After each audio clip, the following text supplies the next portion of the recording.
नमस्कार, मैं जयनिका चौधरी एजुट्री से आप सभी का एक बार पुनः स्वागत करती हूँ। आज मैं आपके साथ बच्चों की एक ख़ास आदत के बारे में बात करना चाह रही हूँ। अक्सर हमें परेशानी होती है कि बच्चे झूठ बोलने लग गए या किसी की नकल कर रहे हैं या कुछ ना कुछ ऐसा बहाना बनाना जान गए हैं।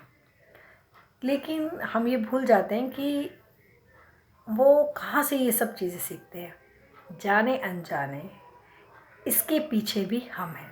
और मेरा मानना ये है कि बच्चे वास्तव में हमारी परछाई होते हैं।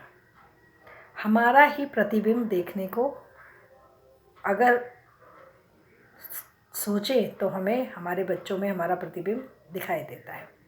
अब आप सोचेंगे कि ये कैसे संभव है। वास्तव में हमें मान लीजिए झूठ बोलने की आदत नहीं है, लेकिन अक्सर होता है कि जब कोई फ़ोन आता है या कोई बात होती है तो हम बच्चों को ये कह देते हैं कि बोल दो बस, हम निकल चुके। और अक्सर हम घर में ही होते हैं या मम्मी काम कर रही है, तुम बात कर लो, और जबकि हम वहीं बैठे हुए होते हैं। बच्चों में धीरे धीरे ये आदत समझ में आ जाती है कि हम ये बहाना बना सकते हैं, और फिर बड़े होने के बाद बच्चा कभी कुछ शरारत कर दी या कुछ कर दिया या कि छोटे भाई को मार दिया, बड़े भाई को मार दिया, आपने तुरंत पूछा तुमने मारा? नहीं, मैंने तो मारा नहीं। वो छोटी छोटी बातों पर ना बहाने बनाने लग जाता है, लेकिन वही बहाना बड़े होकर एक झूठ का रूप धारण कर लेता है। तब हम करते हैं उसकी पिटाई या हम उससे होते हैं खफा। इसी तरीके से हम बचपन में ही बच्चों को एक आदत डालते हैं कि बेटा ज़रा मौसी की नकल मारो, या कौन कैसा खांसता है या कौन कैसे बात कर रहा है, किस तरीके से चल रहा है। तो हम ये बच्चे छोटे होते हैं, जब चलना सीख रहे हैं, बोलना सीख रहे हैं, तब ये हम उनसे पूछते हैं अक्सर, तो बड़ा अच्छा लगता है उनके मुंह से किसी की मिमिक्री करना, किसी की नकल मारना। लेकिन वही आदत बड़े होकर हमारे लिए ही परेशानी हो जाती है। अक्सर हम ये बच्चों को ये बोलते हैं, तुम बिल्कुल अपने बाप पर गए हो या तुम अपनी माँ पर गए हो, या वो अक्सर कोई बोलेगा तेरी बिल्कुल आदत दादी की जैसी है, तेरी मौसी की जैसी है, ये तेरे नाना ऐसे हैं, तेरी नानी ऐसे। इसका मतलब ये है कि कहीं ना कहीं बच्चा बोलने में, व्यवहार करने में अपने ही घर के किसी सदस्य की कॉपी कर रहा है। तो उसके कारण खुद हम ही हैं। कौन क्या कर रहा है, एक ये बड़ी समस्या होती है। बचपन में अक्सर पूछा जाता है, जब बच्चा नानी के घर से आता है या दादी के घर से अपने घर जाता है, नानी के घर जाता है छुट्टियां बिताने, अक्सर पूछते हैं वो लोग क्या कह रहे थे, क्या कह रहे थे। या घर में ही हम पूछते हैं कि हम कहीं से आए, दादी कुछ कह तो नहीं रही थी।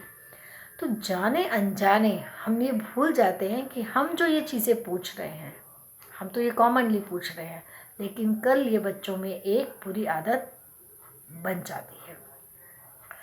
तो हम अक्सर ये देखते हैं कि हमारे ही आसपास हम ही लोग होते हैं जो बच्चों को प्रभावित करते हैं।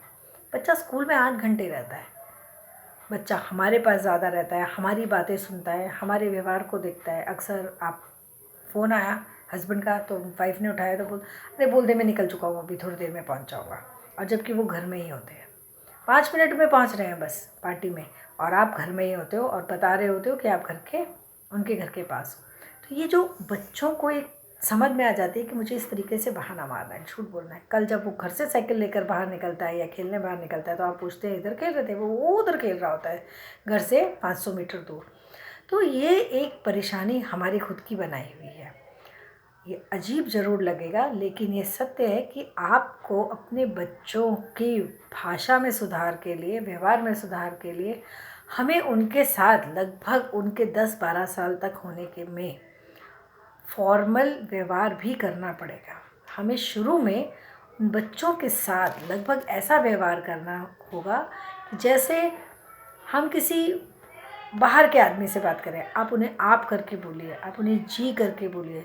भूल कर भी कभी बच्चे को मतलब तू चुप रहे, ठीक है मैंने सुन लिया, मैं बाद में बात करूँगा, इन शब्दों का वो ही कल प्रयोग करेंगे, तब हमें बुरा लगता है। अगर हम चाहते हैं कि हमारे बच्चे एक मिसाल बने, उनको वो सबके साथ जी करके बोले, हर एक के साथ आप करके बोले, दूसरों के साथ तमीज़ से पेश आए, तो हमें शुरू में ही उनके साथ तमीज़ से पेश आना पड़ेगा। और उनको एक हमें अजीब ज़रूर लगेगा कि हम उनके साथ फॉर्मल हो रहे हैं, आइए बैठिए खाना लीजिए, लेकिन ये एक बार उनके जीवन में अगर उतर गया तो सारी ज़िंदगी यकीन मानिए कि वो इससे छुटकारा नहीं पा सकेंगे और आपके लिए एक ये बहुत बड़ा कॉम्प्लीमेंट होगा। तो आपको मेरी बात कैसी लगी, इसके लिए आप मुझे कमेंट्स बॉक्स में अवश्य लिखिए। मेरा चैनल सब्सक्राइब कीजिए और अगर कोई प्रश्न हो तो वो आप मुझसे ज़रूर शेयर कीजिए। इसी के साथ धन्यवाद।